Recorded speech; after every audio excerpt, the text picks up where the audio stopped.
If each one of us thinks that we are separate individuals psychically, we have done what we have done in the world is colossal mess.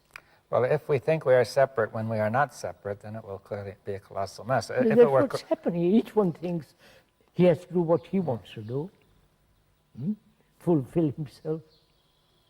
So he's struggling to be,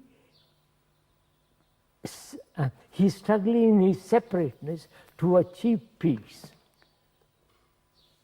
to achieve security, which that security and that peace is totally denied.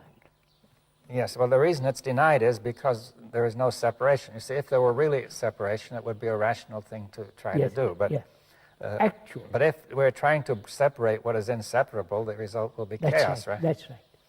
Now, that's clear. But I think that it will not be clear to people immediately that the consciousness of mankind is one inseparable whole. Yes, sir. Inseparable whole. Absolutely right. And many questions will arise if you once even consider the notion, but I don't know if we have gone far enough into this yet. One question is, why do we think we are separate? Why? Why do I think I'm separate? That's my conditioning.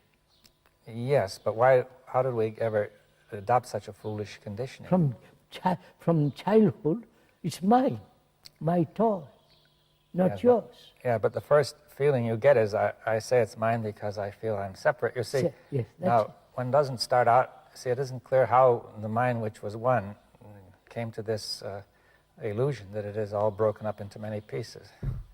I think that's again the activity of thought.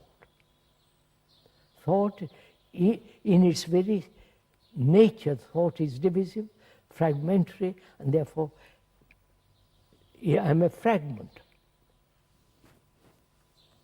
Yes, well, thought will create a sense of fragments. You see, you could see, for example, that once we decide to set up a nation, then we will be separate from, think we're separate from the other nation, and all sorts of things, consequences follow, which make the whole thing seem independently real, that you have all sorts of separate language and separate laws and separate this, and you set up a boundary. And after a while, you see so much evidence of separation that you say, you forget how it started, and you say that was there always, and we are merely proceeding from what was there always. That's why I feel if once we grasp the nature of thought,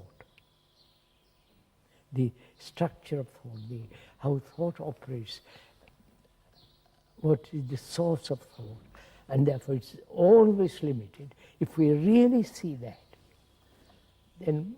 Now, the source of thought is what? Is it memory? Memory. Yes. Memory is remembrance of things past, which is knowledge, and knowledge is the outcome of experience, and experience is always limited.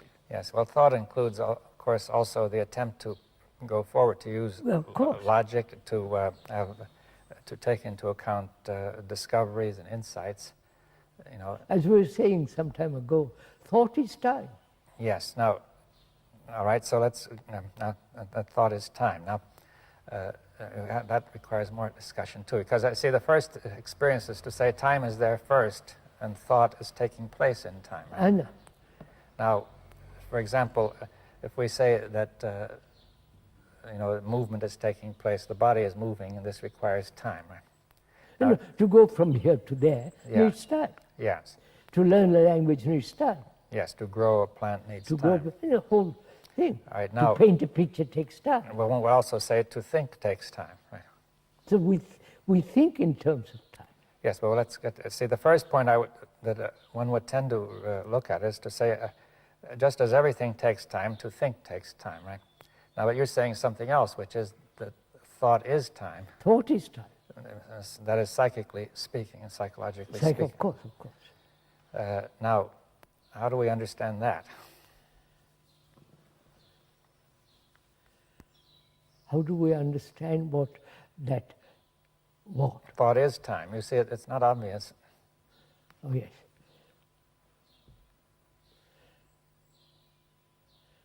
Would you say thought is movement, and time is movement. Right, that's movement. Now, yes, well, these are, you see, time is a mysterious thing. People have argued about it. You know, we could Yeah. say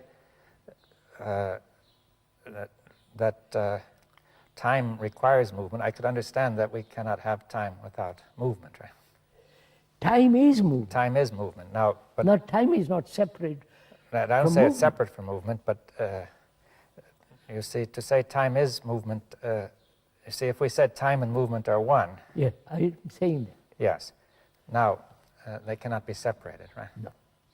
All right, because that seems fairly clear. Now, there's physical movement, which means physical time, right? With physical time. There's the time, heartbeat and so hot on. and cold, and also dark and light, the sunset, seasons, yeah. sunrise, all that. Yes. Now, then we have the movement of thought. Now, that brings us into the question of the nature of thought. Is thought nothing but a movement in the nervous system, in the brain? Yes. Would you say that? Yes, yes. I mean, some people have said it includes a movement of the nervous system, but there might be something beyond. You know,